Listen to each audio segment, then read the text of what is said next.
To the Consulting Leaders Podcast, where we talk about the business of consulting. Whether you're looking to grow your practice or learn from the stories of leaders in consulting, you're in the right place. I'm your host, Guillaume Jouvencel, ex-PwC and co-founder of GHA Marketing. Join me as I interview the best consultants in their niche. Let's get on with the show.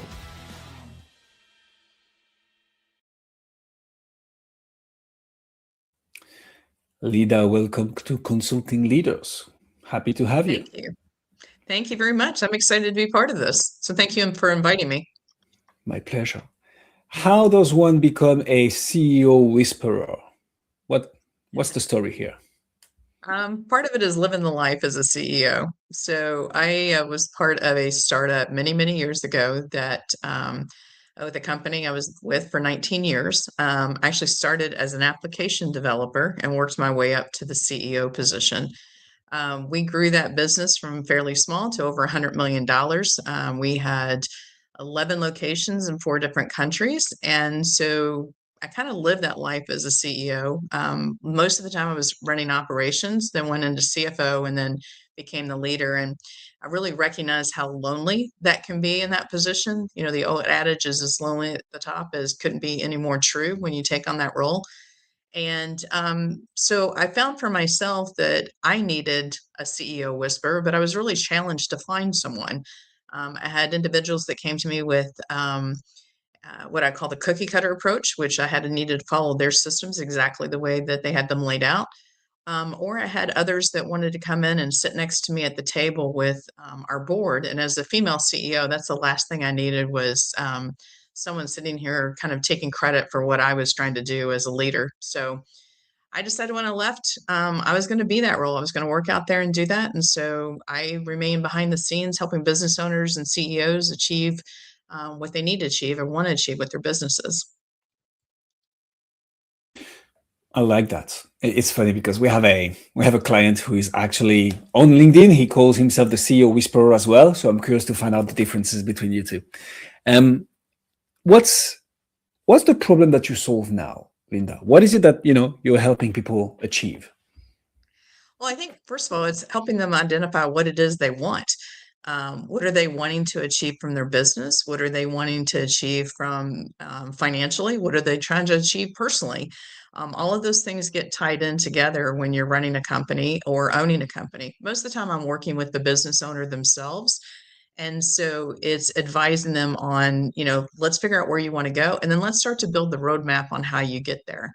One of my favorite questions to ask is, where do you want to be in 3 to 5 years? And 9 times out of 10, I get a dollar amount, which is usually a revenue-based number. And so that's part of where we start at. But many times it's a big number, but no one's done the math to figure out how do I get there.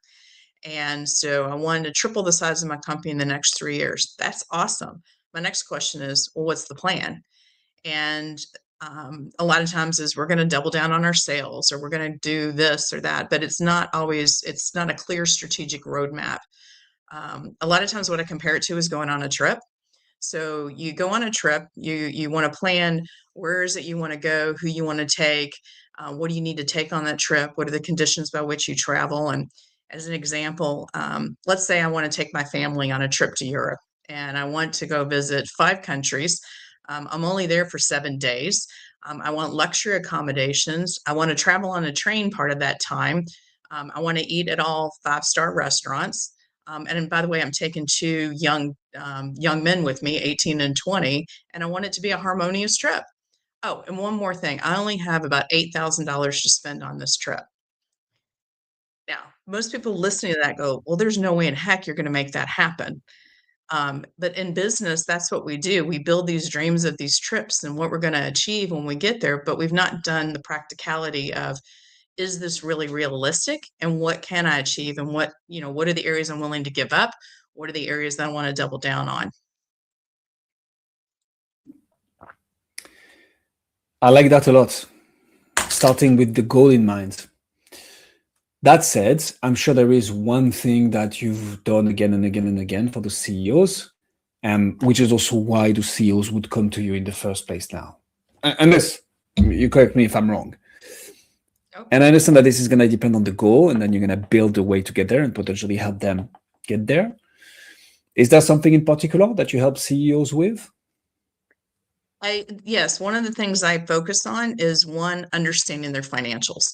And it still amazes me how many business owners don't truly understand their financials.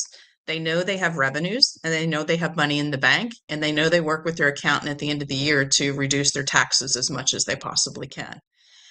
That's generally the exposure that they have. And as long as the revenue is going up and there's still more money going in my bank, I'm feeling pretty good about what I'm doing. But the thing that they're missing, two things, is one, how much money are they leaving on the table?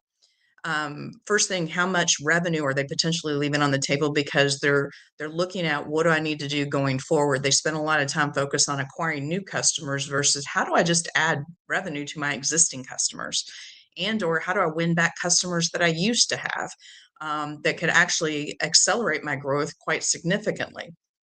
The next thing is my profitability. Is am I investing in those products and services that I make the most money off of? There's many times you've kind of got this blend and they may be looking at their contribution margin, but they're not delineating between products and services that they're offering. And you may have a hidden gem within what you're doing that is making a ton of money, and yet you may have another thing that's weighing you down that's causing you to lose money. When they net together, it's a win, but how much bigger of a win could it be if you got really focused on the things that were most profitable? Then you go down to the next level of your financials, which is how does it take to run your company from an operation standpoint? And I know I've seen this time and time again, and I've talked to business owners. Why is it that my top line revenue is growing, but my bottom line profits are not? And generally, ideally, as your revenues are growing, you should be keeping more of every dollar you earn. But many times you're spending it as fast as you're getting it. And it's trying to help them understand, just because I added a couple $100,000 worth of revenue doesn't mean that I need to add an equal amount of operating expenses to service that. There's something wrong with it when you're doing that. And then the final thing is really about what's the value of the company, and this is where it starts to shift the kind of conversation, which is let's not just focus on revenue, but let's focus on the value of your company. What are the things that you can do that can increase the value? General business owners, 75% of their wealth is invested in their business. They pay more attention to how the stock market fluctuates with that 25% of their wealth than what the value of their business fluctuates. And so part of it is also showing them where are the areas that you can increase value in your business, so that you have an investment that is one, sustainable, two, that's marketable if you needed to, and that when you're ready, if and when you're ready to exit your business, you've got something that you can put out there that you're going to get the return that you've been working towards for the last several years. How do you market that? How do you get what has worked for you to get the attention of the CEOs who want to take that next step and who are willing to get help and support on taking the next steps? What has worked for you marketing wise? So, I'll say 100% of my business is referral based. And so it's either coming from a business owner that has worked with me previously, but I also work really hard to build my network within financial advisors, accountants, attorneys. I do a lot of workshops that I'll go out, work with, like I do a lot with women's groups. And I'll come and do a workshop that talks about how do you accelerate the value of your business? And then also, how do you figure out what you want out of your business from a legacy standpoint, from an impact standpoint, and tying those two things together. And so a lot of my business comes from that. How do you, so that makes sense. I think that's how 80-90% of consultants get new business. And for me, it's a good thing, right? It's a byproduct of delivering a good work, which means people talk about you and they want to talk about you to other people who like them. Do you have any specific ways to trigger those referrals, to encourage your clients to refer you to the next one and so on? Or is it purely organic, natural? Just trying to understand. I'm kind of at the stage in my life where I don't have to be working as hard as I used to. And I kind of like it. And so part of it is I just it's kind of anti-intuitive, but or counterintuitive, is that I kind of let the business come to me when the business comes to me. I let my work speak for itself, and I've worked really hard to build my reputation up and to demonstrate my value and what I do. I also will take my time and I'll invest in new relationships. I will talk to any business owner for an hour just to learn about their business, where they are, where they're trying to achieve. And in that hour, they're probably going to walk away with some good bits of advice. And if they want to work with me, great. If they don't, that's okay too, because I generally walk away with something that I didn't know before I got on the phone call, whether it's about a certain industry or about a certain challenge. So I get as much out of them, and I love doing those phone calls. And one of my core values is pay it forward. And if I can help anybody by giving a little bit of advice, I don't always have to be compensated for it. Now, if you do work with me, I do, I bring a lot of value to the work that I do, and I can generally justify a pretty significant ROI on my fees. I'm not going to be the cheapest person out there, but I'm not going to be the most expensive either. And have you, so that's very interesting. Have you ever thought back in the days maybe where you wanted or needed to work as much as you did in the past, not anymore, which is fantastic, by the way, that's the best position to be in. Have you thought or tried some marketing channels and you just decided that referrals was better? Or just because you got that consistent flow of deals coming from referrals, you never even had to consider getting into any marketing channel at all? Yeah, if you go back and look at my P&L for the last several years, you'll see where I spent money, and a lot of places where I saw some ROI and other places I didn't. One, I have had people trying to do lead generation for me, and having people call and reach out. But what I felt like is it's missing me. It's missing the connection that I have in there, which is I like to build personal relationships and connections. And once again, I want people to work with me because they want to work with me, and that they've gotten a chance to get to know me, and I've gotten a chance to get to know them. I hate being cold called on. And so it felt, I had it and I spent a lot of money getting people to cold call. I think out of that, I would have maybe 2 appointments a month, and maybe one of those appointments showed up. And I only had one client come out of spending, several thousands of dollars on that type of marketing. I did have a podcast of my own, which I absolutely loved. I didn't do it for lead generation, but I did do it for making connections. And that was probably the most valuable investment that I have made several years. I guess it's probably about 5 years ago. It was the connections that came out of it and these amazing conversations that I would have with people. It was all about understanding wealth. It's called Wealth Empowerment State of Mind. And I got to meet people and ask them questions about, what does wealth mean to you? Tell me about your first stories about wealth. And man, it was fascinating, gave me a completely different perspective, but it also opened up doors, because it's really easy to go to, if I'm going to get to a financial advisor and say, hey, introduce me to your clients, they're not going to do it. But if I say, hey, do you know a female business owner within your clientele who would like to be on a podcast? Well, they're going to introduce me to that female CEO because they win out of it as well. They get a win because they've now honored and kind of flattered that CEO. And I get to have this wonderful conversation. And generally out of that, I got one or two more doors opened up as a result. Huh. You're talking about a very interesting media now. What had you stop it? Why did you stop that? Part of the reason is that it didn't align with what I was doing, the messaging. If the messaging of the podcast was really about how to develop wealth and how to really, as the stories that we tell around money and everything like that, the conversations were great, but it didn't align to what I was doing. And so there was a disconnect between the messaging on the podcast and then kind of the type of work that I was doing. I keep telling myself I want to go back and do it because I actually love doing it. It was so much fun to do. But as you know, doing this takes a lot of time. It takes a lot of discipline. Takes a lot of work to get yourself ready and to get the guest ready. But probably in the next year or so, you'll probably see another podcast coming out for me that will be a lot more aligned to my messaging and what I do and how I like to do it. I like it. That does make sense. I'm just gonna double down a bit on what you just said because I think this is so valuable. This is what we preach. I don't talk a lot about it on the podcast because it's spotlight on the guest. But I think, and I'm just gonna drop this here.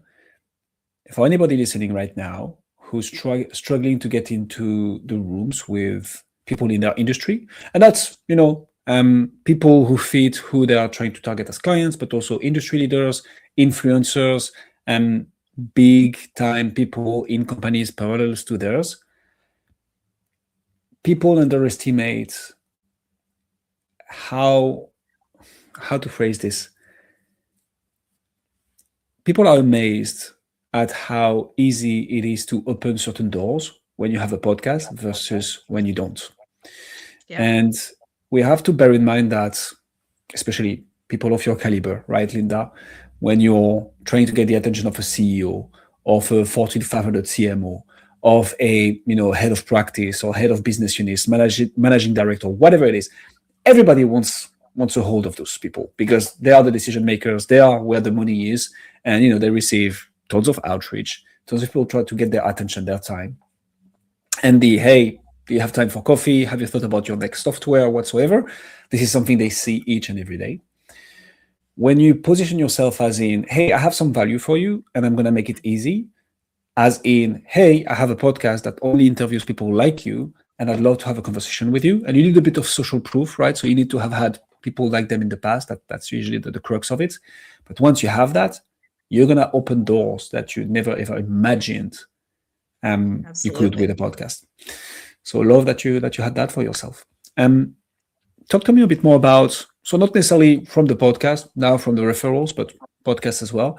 How did you go from having those opportunities, opening those doors, to an actual conversation, a sales conversation, an SOW, a letter of engagement? How did you make all that work? Well, the first thing I do is I ask a lot of questions, and really trying to understand, a little bit more about that person. What are the big challenges that they're facing? What keeps them up at night? What is it that they want to see for them? Really, it's just really about that relationship building. And I always used to laugh. I'm the worst salesperson out there. I don't do a good job of selling per se. But then I learned that selling doesn't have to be selling. It's just creating relationships and getting to know the person and trying to figure out where is it that they have the biggest need and can I help with that need? If I can't help, then can I find somebody else to help them that can do a better job than I can? But if I can, then let's talk about it. Let's figure out what that is. Maybe there's something holding you back. Maybe there's something you don't understand. Maybe there's something that you really want to have some knowledge and experience about that will help you build your confidence. It's just having those conversations. And a lot of times when I'm putting together like a statement of work, I put context around it. I do have a contract that has all the legalese and all that stuff, but usually you're getting a very personalized proposal from me where I've gone back and I've said, here's what I think you're facing with. Here's what I heard in those conversations. Here's what I think I can do for you. And here's how I plan on doing it. And then, very rarely, I've had proposals turned down. We all have, right? But my close rate's pretty high from the standpoint. If I get to that point of I'm writing a statement of work, we've taken time to get to know each other. You've gotten to know me. And I also have a gauge on whether or not you're going to be easy to work with or not, and whether you're going to value the services that I bring to the table. If I can check those boxes, then I'll go to and I'll put together a statement of work that aligns to what I believe your needs are. It's so funny you mentioned this. I don't even know if selling is the right term anymore. Obviously, we're all selling every time, right? Just trying to get people to do something that you want is selling, basically. But in a day and age where anybody can claim anything on internet, when we live in a trust recession world, when it's so hard to engage with people, I think having conversations where you co-build and then the next step is naturally to work together is the new way of selling for consultants. As you were saying this, Linda, I was thinking about my close rates. And I was like, I haven't closed anyone since October. Closed in the sense of taking payments or signature of the contract in the call itself. Since October, people do it on their own once we get off the call and after they've taken a bit of time to think about it. And of course, you still want to tackle urgency and potential objections and so on. I think the way people buy or let's say engage has evolved, has changed, and having that in mind is super important because that will allow you to create that relationship throughout the relationship building cycle, Yep. not to call it the sales cycle anymore. And this is where I think people are going to outperform others in the market. Talk to me about retention. How do you, once you onboard a client, how do you not like make the most money out of them, but more like how do you keep on providing value so that you retain customers and you can also grow your base? And I know you're not in this phase anymore, but for the people listening to us, how have you done it? Well, and I still do that. I mean, I have clients that I want to keep, and there's clients that, many times if I do my job right, you don't need me anymore. And, I know once again, that's maybe not the ideal for a lot of people, but usually if I've solved your problem, I put you in a great place, I probably get 2 or 3 more opportunities right behind them just based upon the work that I've done for you. And so I go into it really trying to understand the problem that they're wanting to solve. Now, when I get in there, I generally find 3 or 4 more problems they didn't even know existed and help them figure out what that looks like and how do we solve that. I've had relationships with clients that have lasted for 4 years. I've had some that have lasted for 4 months. And then I have a handful that I've started to do the last couple of years, which is, you know what? I do this because I want to pay it forward and I really want to be able to provide for as many people as I can. I'm now starting to do books of hours. So you can buy you can buy a book of 10 hours from me, use them how you want over the next 6 months. And I'll be on there and, you get me and you get my time and attention at that moment in time. I may not be in your business every single day, but you've got an advisor that you can reach out to when you want and how you want. Um, when it kind of goes back previously, I used to go into it with, oh, I've got to keep this client. I got to keep this client. This is where and how I'm paying my bills. But I found myself getting bunched up a little bit, but I was becoming more worried about the money than I was about the work that I was doing. And it was interesting when I started to shift back the focus back onto the work that I'm doing and the value that I'm bringing, the money came right along with it, right? It just kind of the willingness to pay for it, the willingness to keep me on. Um, and I think that's sometimes where, I do a lot of coaching just one-on-one with a lot of advisors that are wanting to go into consulting. A lot of people that have left the corporate world. And as one friend of mine took it, she said, you tried to scare me out of it. Like you frightened me and told me not to do it or asked me really challenging questions because being an advisor and a consultant is not easy. Um, but with that, it's understanding that you've got to focus on the problem and the individual and not necessarily yourself. Don't go in there that, hey, I do this, this, and this, right? I get so excited because I do this, this, and this. But the more you understand about them and the problem, and sometimes that's a short-lived relationship, sometimes that's a long one. I've had many that have come back to me that have, I got them to this phase. Now they're ready to go to the next phase. And so they come back for additional advice. I like your style, Linda, as I think people may have felt throughout this interview. I'm going to throw a little bit of a curveball at you, though. Okay. What's your number one challenge right now? Like, what's the one nut that you're trying to crack? And I usually ask the nut that you're trying to crack that once you crack, you're going to take the whole thing to the next level because that may be not the goal right now. But what's the main challenge that once you solve, business, life will be easier? Well, part of it is right now, I'm trying to wrap up writing a book, which if you've ever written a book, that's not an easy process. And so it's putting a lot of time and energy in it and trying to figure out, is it going to resonate with people? I believe in the message. It comes from my years of experience of working with business owners.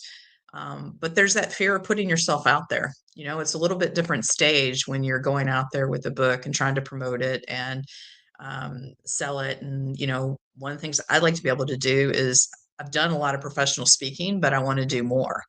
I want to be able to do more keynotes, and I see it as a way to spread my philosophy and the insight, the knowledge, the experience that I've been given to a broader audience. But it's scary, you're going to put yourself out there, and you're in a very different way with.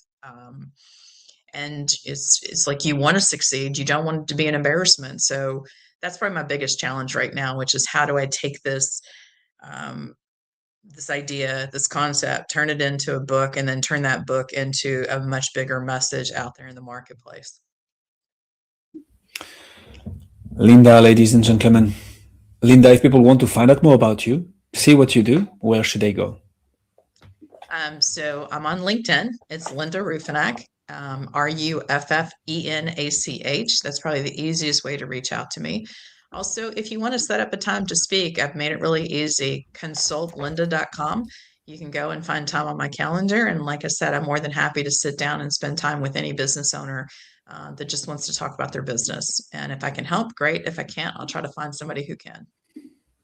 We'll put all the links in the description. For what I'm concerned, I can say one thing for sure, Linda, is that you've gained at least one new connection on LinkedIn out of this interview. Me, I just added you. That's awesome. Linda, yay. Thank you so much for coming on Consulting Leaders. Thank you so much for having me. I enjoyed it. Thanks for joining us on this episode of the Consulting Leaders Podcast. We hope you learned valuable lessons on how to grow your practice and take your business to the next level. Make sure to subscribe and leave us a review wherever you're listening to this show so you never miss an episode. To apply and be a guest on the show, click the link in the description. See you next time. How